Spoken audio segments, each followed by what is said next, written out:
Hey everybody, and welcome to Racing News Tribune. So, to start with, I figured I'd explain what I'm doing here, because this is going to be a series.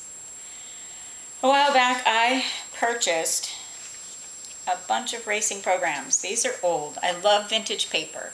I make seed envelopes to send out my seeds, little tiny gift bags for the dog leashes that we make.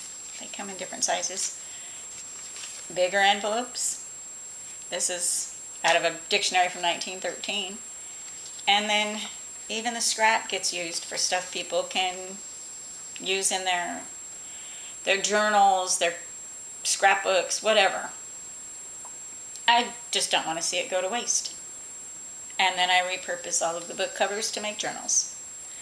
So, that aside, these are going to be future craft material, but before I actually turn them into that, I wanted to go through them and find out if any of the horses that are just living on these pages might happen to be somebody. Did any future stakes winners show up in these pages? We all know that they have happened. They've been there. Animal Kingdom, he became pretty crazy famous. So before they become craft supplies, we're giving them one last chance to tell their stories. And every day I'll grab a program from that date. We'll go through it race by race. And we'll see if anybody in the field went on to become somebody notable, somebody remarkable. Think of it as horse racing archaeology. Anyways, let's just move forward. So, I'm glad you're here. Today's program is from June 15, 1979. There were 9 races on the card that day. It was a fast track until the 9th race when it became firm. If any of you have been to River Downs, you know it was pretty hot there. So, majority of these horses, there was some hard knocking ones, some hard working ones. Like these horses raced a lot back then. But race 3 is the one that caught my attention. So the winner of the race was Canadian South, and she won going 5 furlongs in 59.2 seconds. Solid race. Good effort. She's not the one that caught my attention. The one that caught my attention is actually the horse that got 3rd place, Sweet Audrey. Now,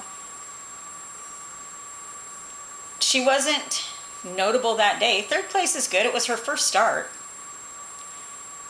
She was just another horse on the program. Nobody said, hey, look at me, watch this one. Her next 2 races were in Stakes Company.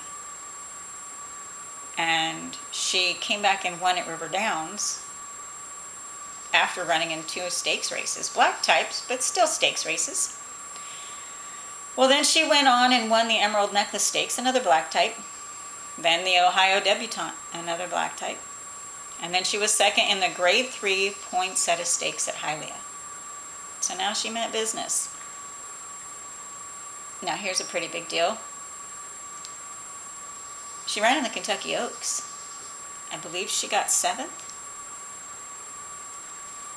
And then she went on to win the Falls City Handicap Grade 3 at Churchill Downs. So not bad for a horse whose career start was right here. And nobody knew. She was just a sleeping dragon. So that wasn't the end of her career, though. She also went on to be a broodmare. She had 4 babies.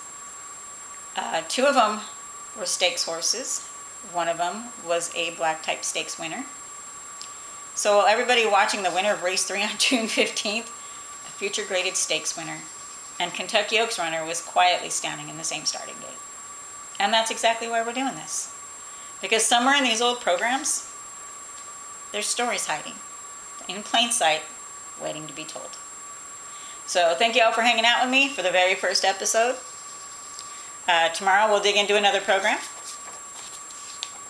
June 16th. And we'll see who's still anonymous. Until then, remember, we're only 47 years late to the breaking news.